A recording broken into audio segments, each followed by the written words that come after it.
Assalamualaikum warahmatullahi wabarakatuh. Apa kabar anak-anak soleh-soleha? Ibu guru harap semoga semuanya dalam keadaan sehat walafiat. Kali ini kita akan belajar materi IPA kelas 4 tema 2 subtema 1 tentang sumber energi.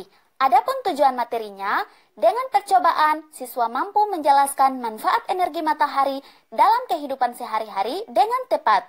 Setelah percobaan, siswa mampu menyajikan laporan hasil pengamatan tentang perubahan bentuk energi matahari dalam kehidupan dengan sistematis, serta mengidentifikasi perubahan bentuk energi angin dalam kehidupan sehari-hari dengan tepat.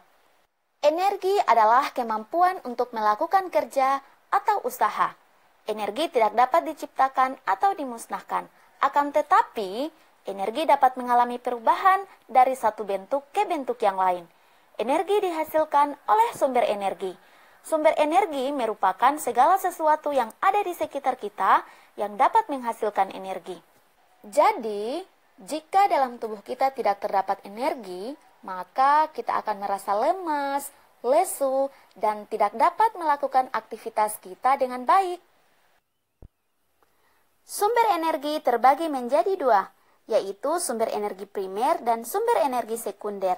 Sumber energi primer tersedia langsung di alam dan belum mengalami pengolahan. Contohnya, sinar matahari, air, angin, makanan, batu bara, kayu, dan masih banyak lagi. Sedangkan sumber energi sekunder antara lain sumber energi yang berasal dari pengolahan sumber energi primer, contohnya energi listrik dan pengolahan bahan bakar fosil. Matahari sebagai sumber energi terbesar memancarkan panas dan cahayanya ke bumi. Cahaya matahari menerangi bumi sehingga kita dapat melihat semua makhluk hidup dan benda di siang hari. Panas matahari mengakibatkan adanya kehidupan di bumi. Bayangkan, jika tidak terdapat matahari, maka kita akan hidup dalam kegelapan.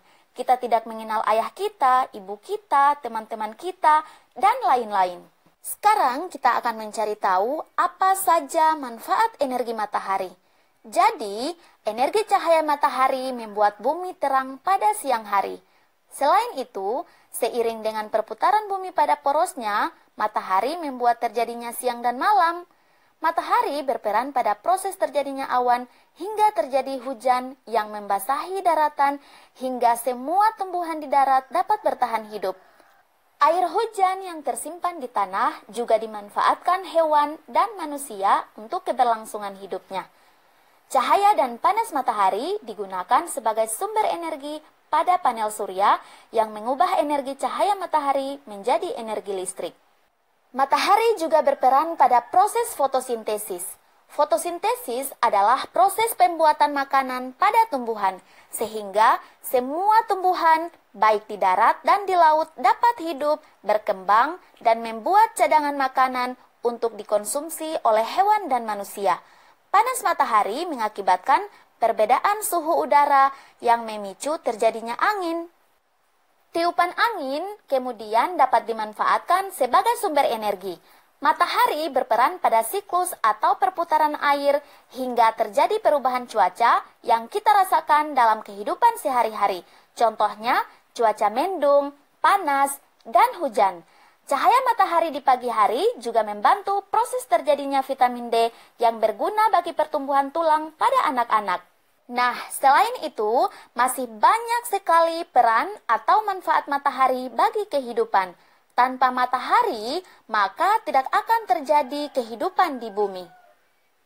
Sekarang kita akan mencari tahu apa saja manfaat dari energi air.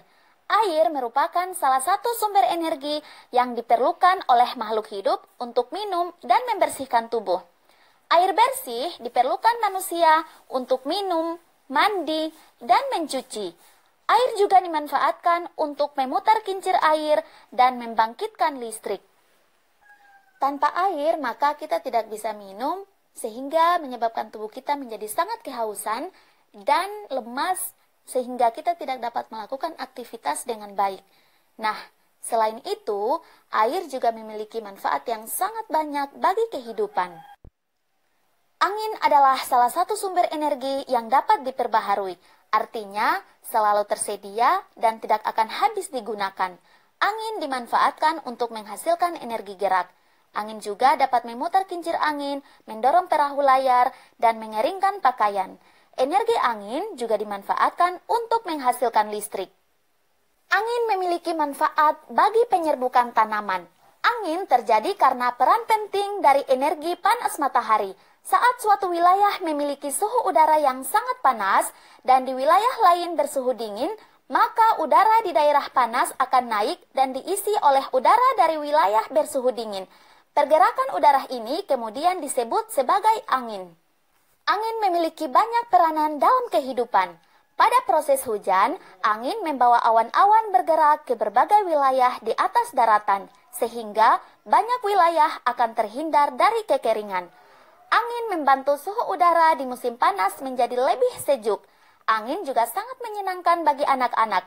Angin membuat anak-anak dapat bermain layangan, bermain kincir, atau bermain gelembung sabun yang bertebaran ke berbagai arah karena tiupannya. Nah, kita patut bersyukur kepada Allah Subhanahu wa Ta'ala karena telah menciptakan matahari, air, dan angin bagi kehidupan. Manfaat energi makanan. Makanan merupakan salah satu sumber energi yang sangat penting bagi makhluk hidup. Makanan dapat berasal dari tumbuhan dan hewan. Bahan makanan menghasilkan energi kimia bagi tubuh. Energi kimia kemudian diubah menjadi energi gerak dan energi panas untuk melakukan aktivitas sehari-hari. Bayangkan jika tidak ada makanan, maka tidak ada yang dapat kita konsumsikan, sehingga tubuh kita akan mengalami kelaparan dan menyebabkan berbagai macam penyakit seperti sakit perut, sakit kepala, pusing-pusing, dan lain-lain. Bahan bakar fosil. Bahan bakar fosil dihasilkan oleh sisa-sisa makhluk hidup yang terkubur dalam bumi selama berjuta-juta tahun lamanya. Contoh bahan bakar fosil adalah minyak bumi, batu bara, dan gas alam. Minyak bumi diolah menjadi berbagai bahan bakar, misalnya minyak tanah, bensin, dan solar. Selanjutnya adalah sumber energi listrik. Listrik adalah sumber energi sekunder yang dihasilkan dari sumber energi lain. Listrik dapat dimanfaatkan dalam kehidupan sehari-hari untuk menyalakan lampu, menyalakan peralatan elektronik, dan lain-lain. Nah, berdasarkan ketersediaannya di alam, sumber energi dibedakan menjadi dua bagian, yaitu sumber energi yang dapat diperbaharui dan sumber energi yang tidak dapat diperbaharui. Sumber energi yang dapat diperbaharui, contohnya matahari, air, angin, dan lain sebagainya. Sedangkan sumber energi yang tidak dapat diperbaharui, artinya sumber energi yang akan habis jika dipakai secara berlebihan dan terus-menerus. Contohnya, minyak bumi, batu bara, gas alam, emas, besi, dan lain sebagainya. Demikian penjelasan materi kali ini. Sebagai tugas, silahkan kalian buka pada buku tema 2, subtema 1, halaman 2, 3, 4, 5, 24, 25, dan 26. Tetap semangat ya anak-anak hebat.